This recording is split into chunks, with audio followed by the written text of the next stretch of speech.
Take it. Got it! Boston wins! Two legends in basketball analysis with over 70 years combined experience. This is the Bob Ryan and Jeff Goodman podcast. NBA, some college. 1957. Where were you in 1957? Seventh grade, I believe. And sixth, seventh, eighth, ninth, sixth grade. Right, in the spring. So it was the 56, 57 school year. Sixth grade, Sister Mary Angela. Oh boy, was she something. But anyway, that's another story.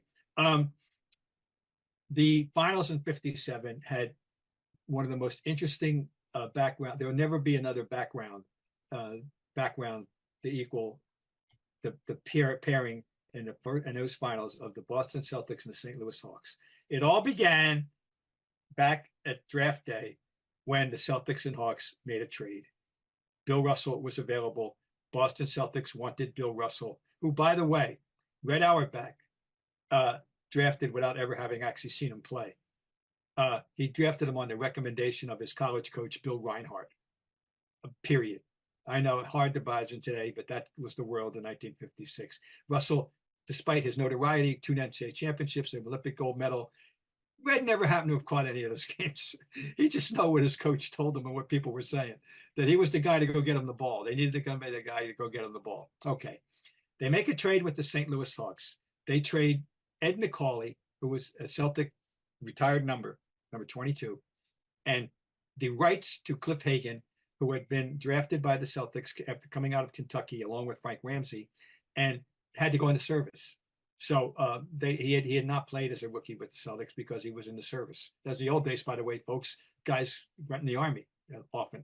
So they trade the two of them for the rights to Hagan and McCauley was quite okay, despite his comfort in Boston, going home. He's from St. Louis. He's a Billiken. Went to the University of St. Louis U, and he's a hometown boy. He had an ill child. I don't know exactly what the nature of the illness was, but he was happy to go back home and have him treated at home and among families around and so forth.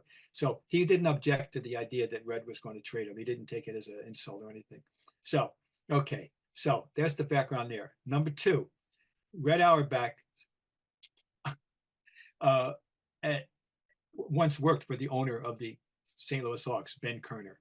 He was his boss with the Tri-Cities Hawks in the late 40s, who fired Red. So Red is now going to go into this series again. We got the background of Bill Russell, who has shown the world who he is by this time, and against the Hawks. The Hawks don't even have a 500 record. They're 34-48, but there was only 4 teams in the division. They beat the Minneapolis Lakers to get there, and there they are. Okay, so we got the background there of the trade and the ramifications, and St. Louis taking a look. I have to go back up. Why was St. Louis willing to relinquish the rights to Russell? The supposition, and I am merely parroting what I've read for 60 plus years. All right, St. Louis was famous as being, quote, and I quote what is being said, the northernmost southern city in America. The racial climate was not good in St. Louis, Missouri in 1956. And they weren't interested in a black player, period. They did not want one on their roster. And so Russell was expendable in their eyes because he was black. He was African. He was colored. He was a Negro. These are phrases of the time. Okay, fine. So this is the background to the series. And but the Hawks, despite their record, they matched up fairly well. They had the great Bob Pettit, who, so people should know, there was a long period of time before the advent of Larry Bird and LeBron and Durant and a few others. The all-time team at the time, Pettit was a lock as starting forward on the all-time team. He's a great 6'9" forward.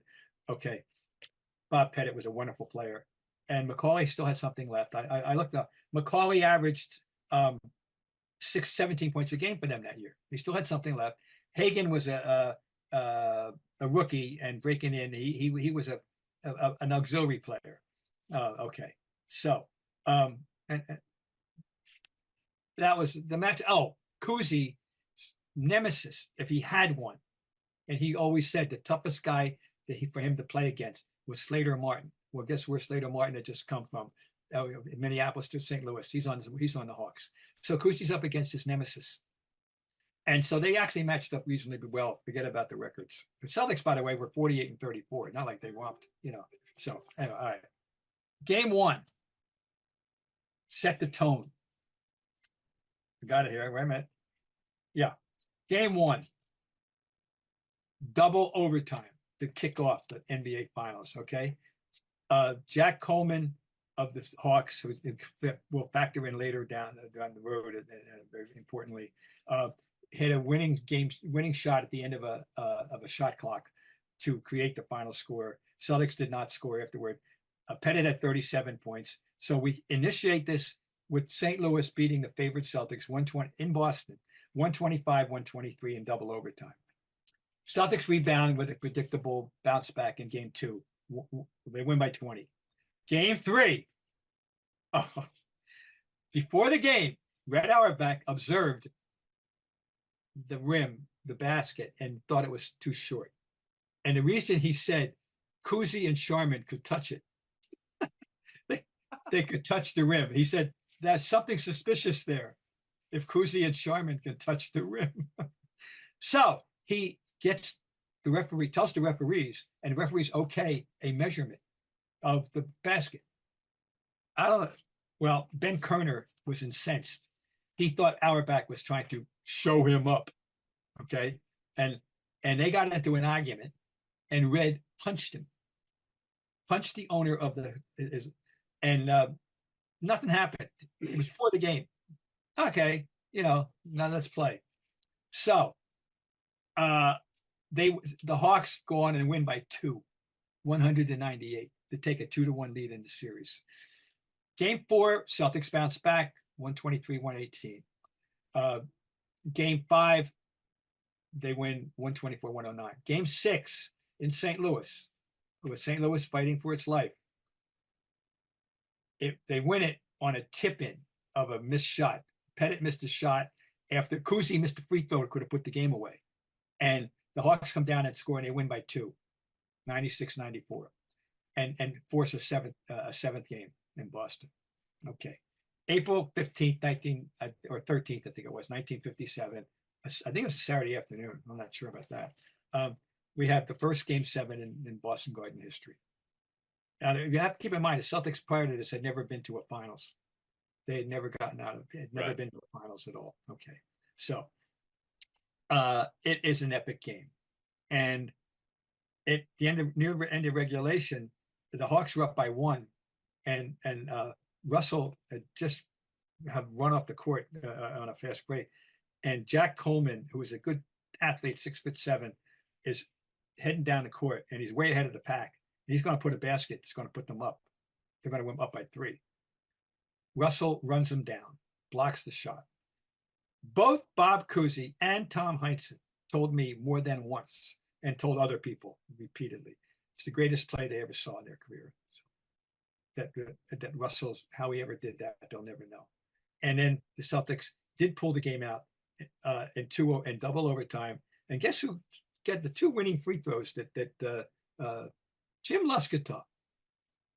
Lusky made the 2 winning free throws, but not before the Hawks had one more chance. Now, I got to back up. Alex Hannum was the player coach of the Hawks. When the season started, the coach was, you ready for this?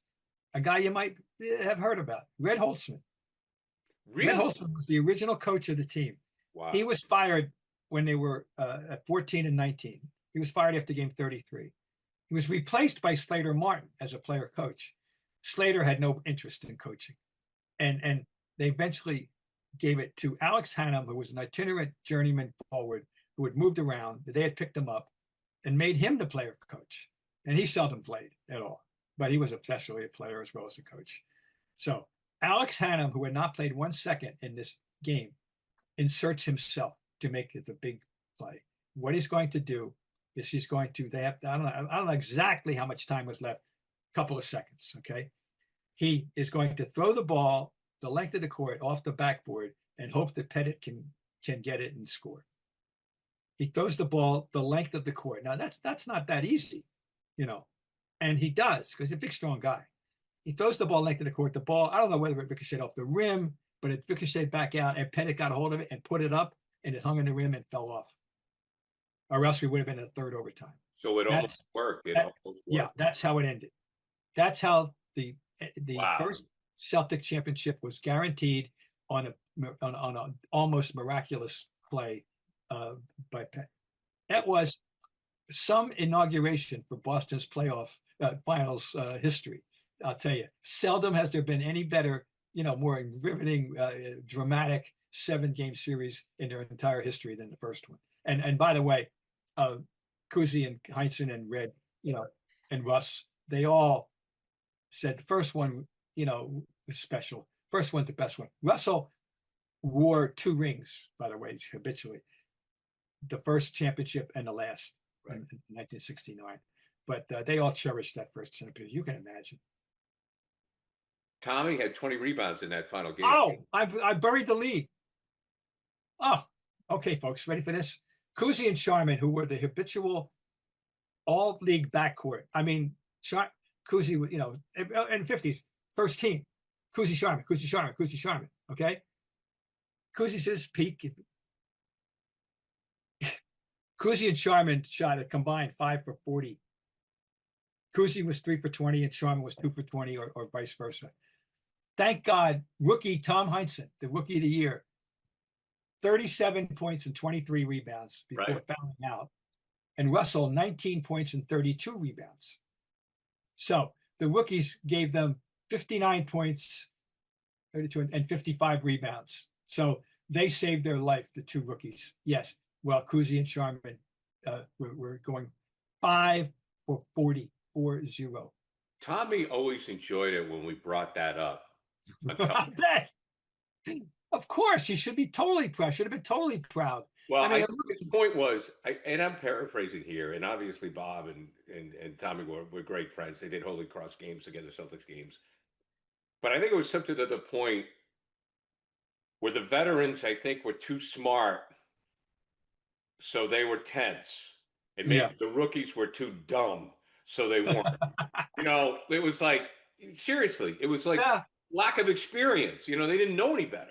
They just played free. Like Tommy just said, we just went out and, and the vets were maybe feeling it a little bit. Well, it is true that Kuz and Sharman were very intense personalities. Right. So they were tight. And Kuz was not just intense. He was a classic emotional Gallic fellow, French-born, French. Folks, not his family, were immigrants from France, and he spoke French in the Lower East Side the first 5 years of his life. But he's very emotional and very, very, very took things to heart. And Sharman was a perfectionist kind of guy, and very intense, very, very intense. And but those numbers are staggering numbers on both sides. Staggering numbers for Cousy and Sharman, and for Hudson and Russell.